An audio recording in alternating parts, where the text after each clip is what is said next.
लिहून सिंहली भाषेमध्ये त्या ठिकाणी सर्व श्रीलंकेमधील जे भंतेजी असतात त्यांची पाली भाषेची परीक्षा असते. तर त्या संपूर्ण श्रीलंकेच्या भंतेजींमध्ये पाली भाषेच्या परीक्षेमध्ये सिंहली भाषेमध्ये लिहून 7,000 भंतेमधून मी प्रथम आलो होतो. तर तिथे तशा पद्धतीचे मॉनेस्टिक सिस्टम आहे. तर त्याच धर्तीवरती ज्या पद्धतीने थायलंड असेल, कंबोडिया, लाओस आणि म्यानमार, श्रीलंका असेल त्या ठिकाणी जशा पद्धतीने भंतेची शिक्षणाची व्यवस्था आहे तशा पद्धतीने मॉनेस्टिक ट्रेनिंग सिस्टम आपल्याला या सेंटरच्या माध्यमातून करायची आहे. आणि आपलं हे सेंटर महाराष्ट्रामधील प्रमुख कार्यरत असलेल्या सेंटरपैकी एक असणार आहे. महाराष्ट्रामध्ये भरपूर सेंटर आहेत, परंतु आपण सेंटरची अवस्था बघितली, भव्य अशा इमारती आहेत, कार्य आपापल्या पद्धतीने करत असतात, ज्यांच्यामध्ये जी क्षमता असते ते करत असतात. परंतु आपल्याला या सेंटरमध्ये श्रीलंकन गव्हर्नमेंटचं ॲफिलिएशन मिळालेलं आहे. त्यानंतर थायलंडच्या युनिव्हर्सिटी सोबत पण बोलणं चालू आहे. तायवानमध्ये युनिव्हर्सिटी आहे, बुद्धास लाईट इंटरनॅशनल असोसिएशनचं त्यांचं पण आपल्याला ॲफिलिएशन मिळणार आहे. अशा पद्धतीने आंतरराष्ट्रीय पातळीवरची प्रशिक्षित अशी भिक्षू मंडळी या ठिकाणी येऊन आपल्या इथे प्रशिक्षण देणार आहेत. या सेंटरचं भूमिपूजन विशेष करून आपण या ठिकाणी निमंत्रित केलेलं आहे. भूटान या राष्ट्राचे गृहमंत्री माननीय ल्यांको शेरी गृहमंत्री भूटान हे आपल्याकडे या कार्यक्रमासाठी विशेष उपस्थित राहणार आहेत. त्याचबरोबर परमपूज्य बोधिसत्व डॉक्टर बाबासाहेब आंबेडकरांचे नातू आदरणीय भीमराव आंबेडकर साहेब हे सुद्धा या कार्यक्रमाला उपस्थित राहणार आहेत. आणि या सेंटरसाठी ज्यांनी 21 कोटी रुपयांची आपल्याला मदत केली होती असे एकनाथ शिंदे साहेब यांच्या प्रमुख उपस्थितीमध्ये हा भव्यदिव्य असा बुद्धिस्ट फेस्टिवल आणि भूमिपूजन सोहळा होणार आहे. त्याचबरोबर अरुणाचल प्रदेश आपल्याला सर्वांनाच माहिती आहे, डोकलाम सर्वांना माहिती आहे. अरुणाचल प्रदेश हा ट्रॅडिशनली बुद्धिस्ट प्रदेश आहे. आपण 1956 नंतर धर्मांतरित बौद्ध आहोत, परंतु अरुणाचल प्रदेश झाला, आसाम, मणिपूर, त्रिपुरा या ठिकाणी हजारो वर्षाची बौद्धांची परंपरा आहे.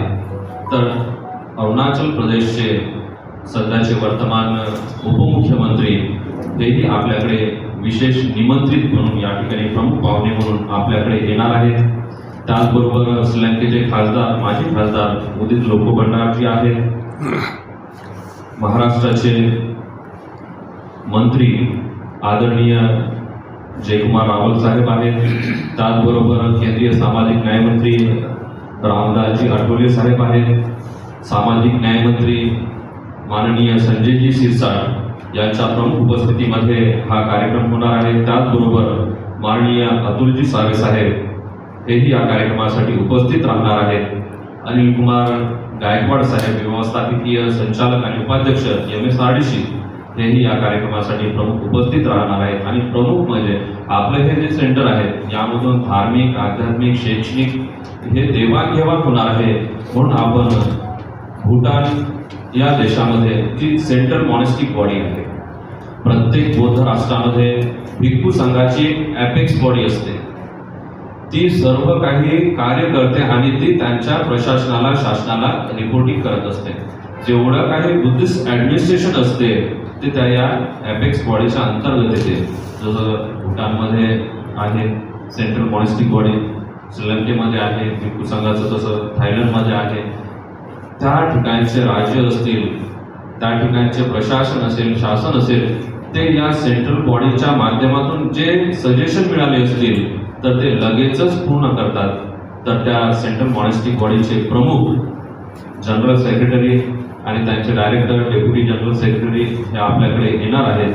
आणि जे काही आध्यात्मिक बाबी आहेत, धर्मामध्ये स्पिरिच्युअल बाबी आहेत, तर त्याच्यामध्ये आजच्या संकीर्ण जगामध्ये आपण बघत असतो वेगवेगळे आपल्याला प्रश्न असतात. धकाधकीच्या जीवनामध्ये मानवांचं बऱ्याच प्रकारे नैराश्यग्रस्त अवस्था येत असते. तर त्या सर्व प्रकारच्या भीतीग्रस्त, त्रासदायक, नैराश्यग्रस्त अवस्थेपासून मुक्त होण्यासाठी तथागतांचा हा सद्धम्म हा महत्त्वपूर्ण आहे. आणि जेव्हा सद्धम्माचं आचरण करतो तेव्हाच या सर्व प्रकारच्या गोष्टीपासून आपण मुक्त होत राहतो. म्हणून त्या ठिकाणची स्पेशली भूटान हा एक असा देश आहे हिमालयाच्या कुशीमधला की त्या ठिकाणचे जर लोक आपण बघितली धनाने गरीब आहेत, परंतु मनाने एवढे श्रीमंत आहेत की त्यांची बरोबरी ना अमेरिका, ना इंग्लंड, ना युरोपियन करू शकत. जगामध्ये सर्वात जास्त जर सुखी लोक कुठे मिळतील हॅपीनेस इंडेक्समध्ये पण जगामध्ये सर्वप्रथम भूटान राष्ट्र आहे. त्या ठिकाणी मी तिथल्या राजांचा आदर सत्कार घेत 18 दिवस होतो, गव्हर्नमेंटतर्फे गेलो होतो, राज्य अतिथी म्हणून आम्ही होतो. तर त्या ठिकाणी बघितलेलं आहे आपल्याकडे जर काही रस्त्यावर